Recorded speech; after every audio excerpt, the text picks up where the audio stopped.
ठाणे महापालिकेत विविध विभागात हजारो कंत्राटी कामगार अनेक वर्ष काम करत असून त्यांच्या ग्रॅज्युइटी संदर्भात अनियमितता असून कोट्यावधींचा घोटाळा झालेला असण्याची शक्यता व्यक्त करत आमदार संजय केळकर यांनी कंत्राटदाराच्या कारभारांची आणि कथित घोटाळ्यांची चौकशी करण्याची मागणी केली आहे।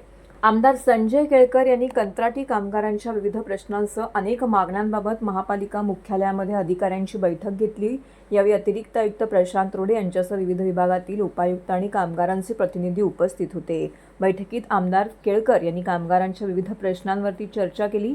7वा वेतन आयोगाचा 14 महिन्यांचा हप्ता महापालिकेची आर्थिक स्थिती जशी सुधारत जाईल तशी ही रक्कम देण्यात येईल असं अधिकाऱ्यांनी सांगितलंय। महापालिकेत कंत्राटदारांचे राज्य असल्याप्रमाणे कंत्राटदार वागत असून कामगारांना विमा योजना देण्यात आलेली नसल्याने त्यांचं भविष्य असुरक्षित झालं असल्याचं केळकर यांनी सांगितलंय। याबाबत एका महिन्यात याबाबतची माहिती घेऊन विमा योजना राबवण्यात येईल असं प्रशासनाकडून सांगण्यात आलंय। तसेच लाडपागे समितीच्या अहवालानुसार फायलेरिया विभागातील कर्मचाऱ्यांना देखील 2 आठवड्यामध्ये वारसा हक्काचा लाभ देण्यासंदर्भात कार्यवाही करण्याचं मान्य करण्यात आलंय। बैठकीत शिक्षण विभागातील दिवंगत शिक्षक, शिक्षकेतर कर्मचारी पात्र पाल्यांना अनुकंपा तत्वावरती नियुक्ती देण्याबाबत तातडीने निर्णय घेण्याची मागणी करण्यात आलेली आहे।